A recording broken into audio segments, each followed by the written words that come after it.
Passons maintenant au focus thématique. Le durcissement du contexte international et tout particulièrement la guerre en Ukraine ont rappelé la nécessité de développer et d'entretenir une base industrielle et technologique de défense. BITD. Elle doit être souveraine et résiliente à l'échelle française, mais aussi européenne. En juin 2022, le président de la République a appelé à accélérer l'effort de défense pour garantir à la France de disposer d'un potentiel militaire robuste et capable de soutenir un effort prolongé. En phase avec l'évaluation du contexte stratégique, la loi de programmation militaire traduit l'expression des besoins des armées en des termes budgétaires concrets. Les moyens de la LPM 2024-2030 sont à la hauteur de ces besoins et du niveau d'ambition fixé avec une enveloppe de 413,3 milliards d'euros. Et cela participera à la modernisation et au renforcement des capacités de défense françaises. Le financement de cet effort de défense est un puissant levier de croissance. Chaque euro investi dans la défense génère entre 1,27 et 1,68 euros pour l'économie nationale. La Direction générale de l'armement travaille avec les autres entités du ministère des Armées pour donner davantage de visibilité aux industriels, simplifier les prises de commandes et sécuriser les chaînes d'approvisionnement. Ces prises de commandes destinées à l'équipement et à la modernisation des forces s'inscrivent dans le cadre de la LPM 2024-2030. La politique d'exportation résolument inscrite dans une vision européenne permet de garantir l'autonomie stratégique de la France et de développer la BITD. Le modèle de défense français permet d'assurer la continuité des productions, réduire les coûts via des économies d'échelle, maintenir des compétences rares, favoriser l'innovation et les efforts de recherche et de développement.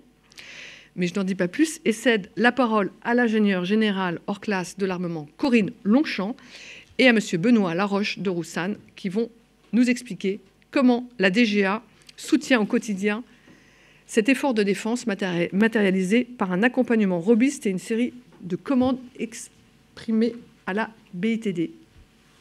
Je vous en prie, c'est à vous. Merci beaucoup. Merci beaucoup, Madame la déléguée. Bonjour à tous. Donc, je suis l'ingénieure générale Corinne Longchamp. Je suis donc directrice de la préparation de l'avenir et de la programmation militaire. Donc, je suis en charge de la direction qui définit les feuilles de route capacitaires pour nos capacités de défense futures et également de l'aspect, on va dire, budgétaire, programmation des crédits pour soutenir cet effort de défense. Donc, avec Benoît Laroche de Roussanne, donc directeur de l'industrie de défense, nous allons vous présenter un point d'étape à mi-année et quelques semaines après le Salon du Bourget, un point d'étape focalisé sur l'action de la DGA en soutien aux capacités de défense. Donc en ce qui me concerne, je dresserai un point de situation sur l'état des commandes et paiements auprès de notre BITD, et Benoît, quant à lui, interviendra sur les dispositifs de soutien déployés par la DGA au profit de notre BITD, base industrielle et technologique de défense. Mon propos sera structuré en 3 points. Tout d'abord, un rappel sur le contexte de la loi de programmation militaire 2024-2030, un focus sur un rappel sur les conditions selon lesquelles l'exercice de gestion 2025 a été lancé, et enfin, ce qui sans doute vous intéresse le plus, l'état des commandes et des paiements, avec quelques exemples concrets. Donc, en ce qui concerne, donc, comme l'a indiqué la déléguée, la loi de programmation 2024-2030 est particulièrement ambitieuse. Après une loi de programmation 2019-2025 qui était dédiée à la réparation de notre outil de défense, celle-ci se consacre sur la remontée en puissance de notre outil avec des marches annuelles. Je crois qu'il y a normalement un petit slide, voilà, qui donc sont supérieures à 3 milliards d'euros. Donc, comme vous le voyez, le budget était d'un peu plus de 32 milliards en 2017 et nous en sommes aujourd'hui, grâce à cet effort conséquent, à plus de 50,5 milliards d'euros donc prévus, qui ont été votés cette année. Et la trajectoire de cette loi de programmation militaire 2024-2030 prévoit un budget supérieur à 67 milliards d'euros à horizon 2030. Donc, pour rappel, cette trajectoire donc, qui a été votée par le Parlement nécessite de voir les crédits confirmés année après année, et donc dans le budget voté. Les crédits, donc, comme je le disais, de la mission défense ont été confirmés dans la loi de finances initiale 2025, et donc nous observons une hausse de plus de 7% entre l'année 2024 et l'année 2025. Si on porte une attention un peu plus spécialisée sur ces chiffres, on notera que l'agrégat équipement est passé de 25 milliards d'euros en 2023 à 31 milliards d'euros en 2025. Donc ça veut dire que cet effort, cette augmentation bénéficie directement à notre BITD, et ce, dans tous les champs dans lesquels ces entreprises interviennent, que ce soit dans la maintenance, le maintien en conditions opérationnelles, les infrastructures, mais aussi effectivement le développement et la production des systèmes d'armes dont nous équipons nos forces. Pour le seul programme des équipements des forces, le P146 pour les spécialistes, qui est copiloté par la Direction générale de l'armement et par l'état-major des armées.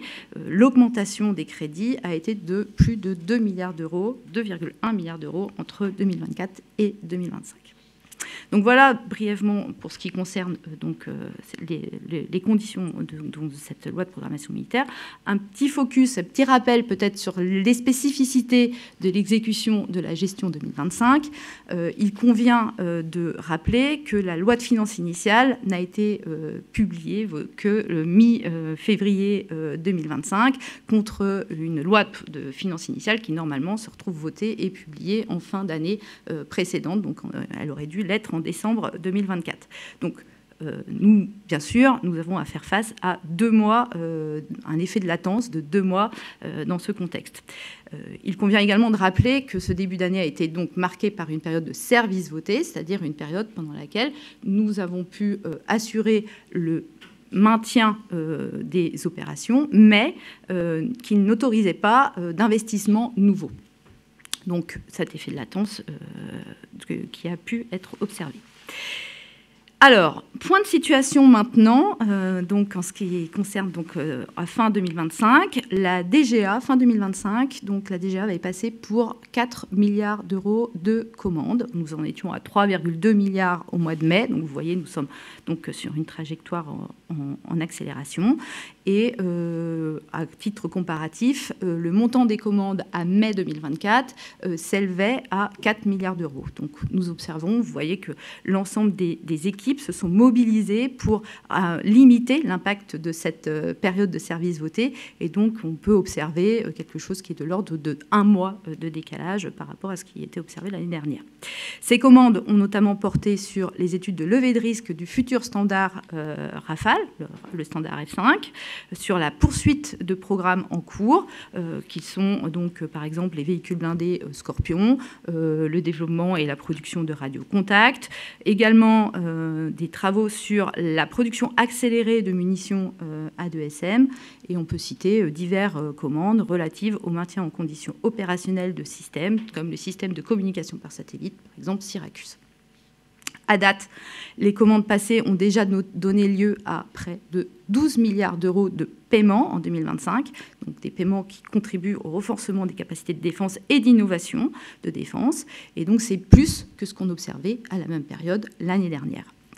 Il y a, je pense, un point sur lequel je souhaiterais attirer votre attention, c'est-à-dire que ce montant, 12 milliards d'euros de paiement, est supérieur à ce que nous effectuions en 2000 pour l'ensemble de l'année 2019. Donc ça vous donne vraiment l'envergure de l'effort et de la charge qui pèse sur l'ensemble des services du ministère et de la mobilisation pour tenir ces objectifs. Je dirais donc que nous observons une situation nominale, malgré un retard à l'allumage, pour parler un peu plus vulgairement, donc lié aux conditions particulières de lancement de cette exécution budgétaire. Et je voudrais donc souligner également que classiquement, la trajectoire de ces commandes s'accélère chaque année en fin d'année. C'est une trajectoire nominale. Pourquoi est-ce que nous avons autant d'engagements sur la toute fin d'année? C'est parce que les négociations qui sont en cours avec l'ensemble des industriels prennent du temps et généralement se dénouent en fin d'année. Et donc, c'est un travail qui est conduit avec l'ensemble des équipes avec une exigence tout à fait particulière pour assurer que chaque euro dépensé, investi, bénéficie directement au ministère, aux forces armées et bien sûr aux Français qui, eux, auraient eu égard à l'effort particulièrement conséquent qu'ils consentent à leur défense. Le soutien aux capacités de défense, c'est également le soutien apporté par la DGA à la BITD dans son ensemble. Et je laisse la parole à Benoît, qui va pouvoir vous éclairer sur ce point. Merci beaucoup, chère Corinne. Je me présente, je suis Benoît Laroche de Rossane, directeur de l'industrie de défense à la DGA depuis le mois de mars. Je succède à Alexandre Lahousse, qui était intervenu à ce pupitre, je crois, en début d'année. Comme tu le disais, Corinne, l'action de la DGA en faveur du tissu industriel ne se limite pas aux commandes, qu'elles soient pour la France ou pour l'export, dont nous venons de parler, mais elle se déploie par toute une politique industrielle en faveur de la BITD, ce qui d'ailleurs constitue l'une des 5 missions telles qu'elles sont définies pour la DGA, en l'occurrence orienter et soutenir la BITD dans une logique de souveraineté. Et pour commencer, vous le voyez sur le slide, un petit rappel rapide sur la BITD et son fonctionnement. Le ministère des Armées compte environ 26 000 sociétés qui sont toutes ses fournisseurs. Au sein de ces 26 000 sociétés, nous estimons qu'environ 4 500 sociétés sont directement ou indirectement impliquées sur les programmes d'armement, soit en tant que maîtres d'œuvre, et ce sont les 9 grands maîtres d'œuvre principaux que vous connaissez probablement, Airbus, Ariane, Arcus John Cockerill, Dassault, KNDS, MBDA, Naval Group, Safran et Thales, voilà les 9 classiques, mais aussi des entreprises de toute taille, de la TPE aux ETI, en passant par les PME et des startups.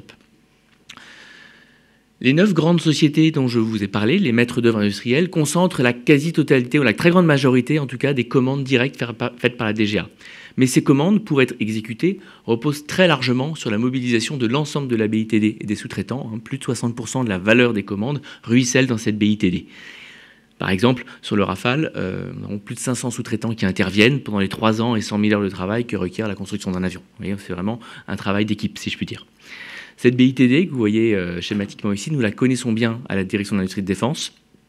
Nous avons un réseau sur le territoire et nous effectuons plus de 1000 visites physiques dans ces entreprises pour prendre le pouls, prendre le contact, voir quels sont leurs besoins. Voilà. Donc on est vraiment présent au quotidien, aux côtés d'eux. La direction de l'industrie de défense est le tiers de confiance de cette BITD.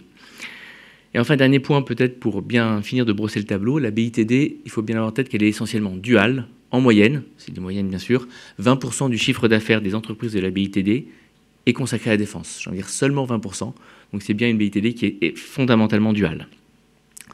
Comme je le disais, une des missions de la direction de l'industrie de défense et de la DGA est de permettre et d'assurer que la France dispose dans la durée d'une BITD souveraine, résiliente et compétitive. Pour cela, c'est le slide suivant, la direction de l'industrie de défense décline 3 grands piliers que sont orienter la BITD, la soutenir et la protéger, et lui faire gagner en performance et en qualité. Je vous rassure, je ne vais pas détailler toutes les missions, je n'ai pas le temps, mais quelques points quand même importants, puis j'en viendrai sur la partie soutien. L'orientation, ça passe notamment par la publication de notes d'orientation industrielle, qui sont des documents courts, mais qui exposent quelle est la vision de la DGA, et là, ce n'est pas que l'industrie de défense, c'est bien toutes les composantes de la DGA, et notamment l'Agence d'innovation de défense, pour orienter toutes les entreprises dans la direction qui nous semble être celle qui est prometteuse pour les années à venir. Ainsi, pendant le Bourget, notamment, nous avons publié une note d'orientation industrielle sur les nanosatellites. La gain de performance et de qualité, qui est une mission nouvelle de la direction, passe notamment par des audits partenariaux au bénéfice d'entreprises de la BITD pour les aider avec le regard que nous avons un peu transversal à gagner en performance et à gagner en qualité industrielle au bénéfice de l'ensemble de la chaîne. Pour en venir à la mission de soutien et de protection, c'est vraiment une mission qui est à 360 degrés pour garantir que sur tous les aspects, la BITD soit résiliente. Je pense bien sûr aux risques cyber et aux risques physiques, qui sont particulièrement d'actualité, mais aussi aux enjeux et aux risques industriels, avec les enjeux de montée en cadence, pour lesquels nous mettons en place des accélérateurs et un accompagnement pour identifier les goulets d'étranglement et permettre à la BITD dans son ensemble d'avancer, mais aussi aux risques économiques, et nous les maîtrisons notamment par le contrôle des investissements étrangers en France, et puis par le plan PEPS, qui est la slide suivante, sur lequel je vais passer un tout petit peu plus de temps, puisque c'est ce plan PEPS, qui veut dire plan en faveur des ETI, PME et start-up, est un plan qui a été construit pour justement permettre dans la durée une BITD qui fonctionne de manière harmonieuse. Qu'est-ce que ça veut dire de manière harmonieuse? Ça veut dire qu'il faut que la déclinaison des objectifs et des commandes et de la visibilité qui est donnée par la DGA aux maîtres d'œuvre industriels, puisque comme je le disais précédemment, c'est eux qui concentrent la grande majorité des commandes directes, que cette visibilité se décline harmonieusement dans tous les rangs, au sous-traitant de rang 1, mais aussi du sous-traitant de rang 1 au sous-traitant de rang 2, et ainsi de suite jusqu'au sous-traitant de rang 4 ou 5. C'est la condition pour laquelle qui nous permet de bénéficier dans la durée de cette résilience. Pour assurer cela, le ministère a mis en place donc, ce plan PEPS qui repose sur des conventions signées avec les grands maîtres d'œuvre industriels, au sein desquels ces conventions, ces grands maîtres d'œuvre prennent des engagements particuliers pour nous aider et nous accompagner dans la déclinaison, dans toute la BITD de cette stratégie. Notamment, ils s'engagent à donner de la visibilité à leurs sous-traitants. Et la visibilité, ce n'est pas uniquement des commandes, parce que nous aussi, nous donnons à la fois des commandes aux maîtres d'œuvre, mais aussi de la visibilité sur les grands programmes d'armement et sur les orientations, grâce à la LPM, qui est un outil quand même extrêmement important pour cela. Et cette visibilité que nous leur donnons, il faut qu'ils la déclinent auprès de leurs sous-traitants pour aider ces sous-traitants eux-mêmes à se mettre en ordre de marche pour être au rendez-vous. Donc, déclinaison de la visibilité, déclinaison des conditions de paiement et des conditions de contractualisation. Quand nous faisons des contrats pour 5 ou 7 ans, il n'est pas normal que ça se décline en contrat de 6 mois pour les sous-traitants. Donc c'est là-dessus que nous travaillons et nous avons, grâce à ces conventions, une capacité à aller auditer et vérifier les contrats de sous-traitance. Et tout ceci nous permet ensuite de noter, si je puis dire, de noter en fait, mais c'est une note qui reste interne, mais qui nous permet de noter et de classer les maîtres d'œuvre, de travailler avec eux sur un chemin d'amélioration. Il y a déjà des résultats concrets. J'étais au Bourget il y a 2 semaines, j'ai vu plus de 60 PME et toutes m'ont dit qu'effectivement elles voyaient une augmentation de la visibilité donnée par les maîtres d'œuvre. Donc le chemin est en cours, il faut qu'on continue à accélérer en lien avec ces maîtres d'œuvre, dont c'est aussi de l'intérêt. Et nous voyons que sur certains secteurs, notamment le secteur aéronautique, il y a une maturité plus importante, parce qu'on bénéficie aussi du retour d'expérience de ce secteur dans nos activités publiques. Je conclurai peut-être en rappelant que les hausses de cadence, non seulement les commandes sont là, comme tu disais Corinne, mais les hausses de cadence sont elles aussi ici, et sont bien présentes avec des réductions de livraison, des augmentations de cadence de production, notamment pour les avions Rafale. On est passé de moins de 1 par mois à 3 en route vers 4 ou 5. Et diminution du délai de production des radars, augmentation de la livraison, tout ça, ce sont bien des commandes qui ont été passées et des livraisons qui accélèrent sur tous les segments au bénéfice de la France et de ses pays. Et donc tout ça, c'est in fine de l'activité pour l'ensemble de la BITD. Donc au-delà des enjeux conjoncturels et ponctuels que tu mentionnais, Corinne, de démarrage de la gestion, la visibilité sur le marché de défense est là. Elle permet de se projeter sur de la croissance, ce qui est une nouveauté sur ce marché. Et nous avons besoin, pour être au rendez-vous de cette croissance, de l'engagement de toute la BITD dans une approche résolument volontariste. La DID, la Direction d'Industrie de Défense, est là pour aider cette BITD à aborder dans les meilleures conditions ce nouvel état. Nous sommes à leur côté. Vous voyez même le numéro unique, le numéro vert qui apparaît, qui est à disposition de toutes les entreprises de la BITD ou celles qui voudraient y entrer pour nous contacter et pour que nous puissions les orienter. Voilà le travail au quotidien de la Direction d'Industrie de Défense au bénéfice de la BITD. Je vous remercie de votre attention